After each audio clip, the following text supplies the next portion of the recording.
Thank you for tuning in to the best parenting show on the internet, Post Daily Dose. It's the Post. It's the Post.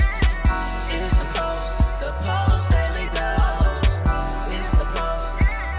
It's the Post. It's the Post. The Post Daily Dose. It's the Post. It's the Post. Hey, good evening, Facebook family. Welcome to another episode of Post Daily Dose with me, your trusted parenting advisor, faithful guide, and servant on the healing journey. What's my name? Big Papa Bryan+Post. Hope everyone's doing fantastic this evening. Hope you've had an amazing Monday. Today we are going to start a series. Since this is Foster Care Awareness Month, I thought it would be great to do a series called 10 Things Every Foster Parent Should Know. So if you know a foster parent, I am going to look upon you to pass this forward. Let's see how many foster parents we can help educate and inspire and motivate and enlighten during this amazing month for these amazing people working with these amazing children. So let's get right started. Let's jump right in and start with number one. And I always like to start with the hard stuff. Number one, know thyself.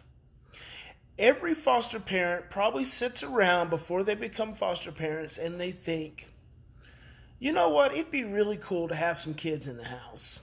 It'd be really cool to have a little more energy around.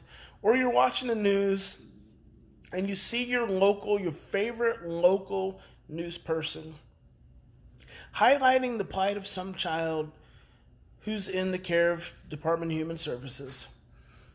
And you think, you know what, I should be a foster parent. Hey, Ann, thank you. I enjoyed seeing you at Traverse City. Thanks for joining me this evening. And you think, I should be a foster parent. And so then you call and you find out, some of the details about what it takes to be a foster parent. And then you go to your first class. And this social worker tells you how amazing it is to, provide a home for these kids that have been hurt. They've been abused, physically abused, and they've been neglected, and they've been deprived and left on doorsteps. And so then you have to go through a training and you have to get your home study. One of my first social work positions was as a foster care home study writer. So I wrote home studies for foster care workers and for foster care placements and for adoptive placements. That was 26 years ago. It's a long time ago. I remember about 10 years later, one of my coworkers was reading one of my home studies and she was like, your home studies read like a book. So I think I was starting the process of writing books back then, but I was just doing it as home studies. So you get your home study, and before you know it, you go through this series called Pride, which is historically pretty ineffective. But I did hear that it's getting reworked, so that's fantastic. It's getting reworked. At least Michigan's redoing Pride because it needs a total overhaul. And then you get your first placement. And hopefully, God willing, everything goes fantastically smooth. The child stays with you and there's no issues whatsoever. They adjust, they transition, they go to school, they feel loved, they feel supported, and, ideally, they're with you until they're 18, and then you essentially become their adopted parents. Or at some point in the time during that, you become a foster adopt placement. That's ideal. A lot of times, the foster care is just temporary for a period of time, and then the child is always moving towards adoption. Ideally, for me, what I think would happen, and this is not what this topic is about tonight, but I think a child would come into foster care and they do one of two things. Either they would be adopted by their foster family, and they would continue to be subsidized, so they would continue to receive, payments and subsidies for caring for the kids, that extra assistance, or with a lot of family intervention, family of origin intervention, they'd go back to their family of origin. That would be ideal on Planet Post. That's how foster care would work. So, here's the thing. That probably doesn't, I just painted a very ideal scenario of foster care. And unfortunately, it probably doesn't happen like that a great deal of time. What happens is you get a child who comes into your home and they've got a history, and this is going to be probably number 2 thing you got to know, which I'll get to tomorrow. But they've got a history of trauma, which changes the way their brain works. And because of the way their brain works, they emit a vibration, and what that vibration does is it triggers a part of your brain called your amygdala. When your amygdala gets triggered, it opens up a part of your brain called the brainstem. Your brainstem holds all of your most painful memories.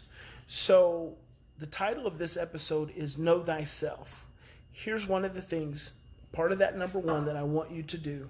I want you to write down as a foster parent, and you could be a foster parent right now, or you could be thinking about becoming a foster parent. I want you to write down the 10 most painful things that have ever happened in your life from as far back as you can remember. Write down the 10 most painful things that have ever happened in your life from as far back as you can remember.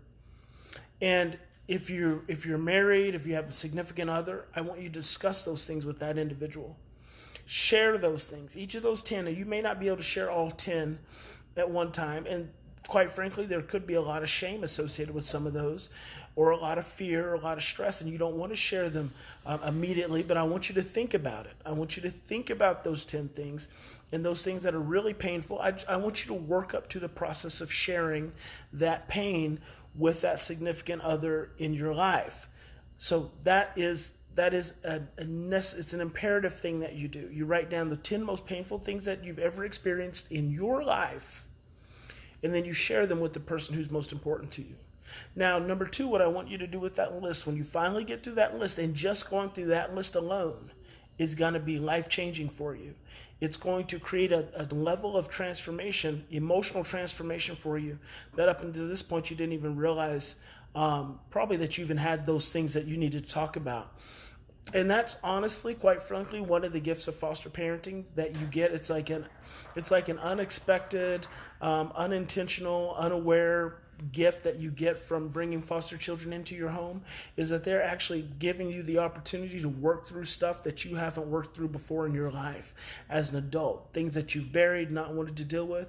Well, your foster child is going to give you that opportunity. So I want you to write down those 10 things. I want you to share them with the person most important to you, and the next thing I want you to do with them is I want you to put those 10 things in a place where you can look at them from time to time, because here's what's going to happen. Your foster child is going to have to work through their own trauma. Now, you're not traumatizing this child. You are actually trying to provide a loving, supportive, nurturing home for them. And you're going to probably provide a better home than what they've had before as far as safety and security and acceptance and nurturing goes. However, that child is going to be coming to you with a state of their brain, which means they are traumatized. They are fearful. They are stress sensitive, and they're fearful. And what's going to happen is they're going to get overwhelmed.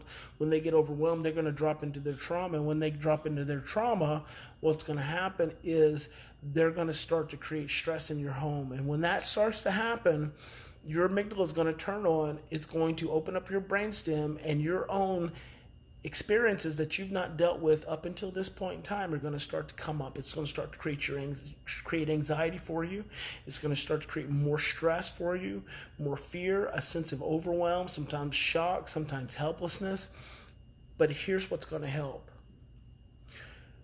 However you're feeling in relationship to that child's behavior is anchored into a past experience.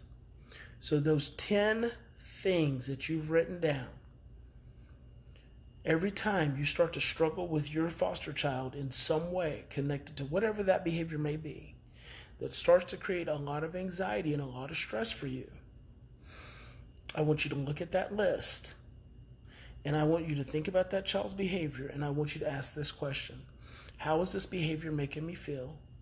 And when have I felt this way before? And I want you to look at that list.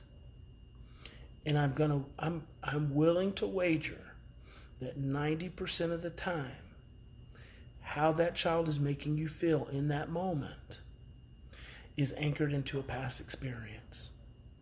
And when you make that connection, I want you to feel those feelings. I want you to think about that experience. And then I want you to let the feelings connected to that experience, I want you to let them go. want you to express, process, understand, gain more awareness, gain more consciousness of them. And what that's going to do is that's going to settle those emotions for you. So when that child's behavior shows up in that same way again, you'll be less reactive.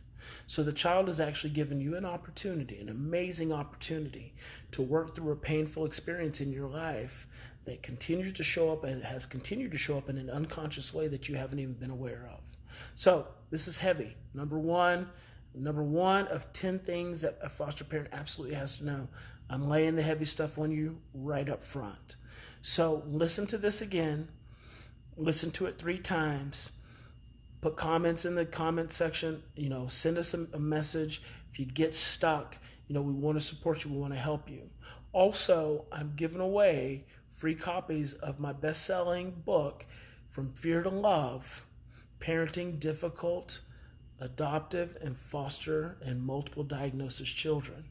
So get a copy of the book. Just go to feartolove.com, feartolovebook.com. Get your copy, plus you get the audio, and start listening to that as well. And stick with me over the next 10 days. So we'll do this week, and then we'll pick up next week. And I got to be back on the road. So when I'm back on the road, Post Daily Dose is, sometimes can be a challenge for me.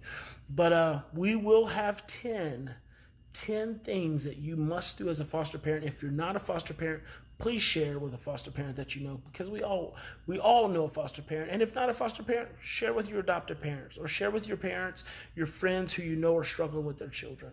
So that's it for Big Papa. Remember, in any given situation, we always have 2 choices. We can continue to react from the same imprints and blueprints of stress and fear and overwhelm, or we can stop. We can take 3 to 10 deep breaths. We can slow down, and we can choose love. God bless you. Big Papa loves you, and we'll see you tomorrow.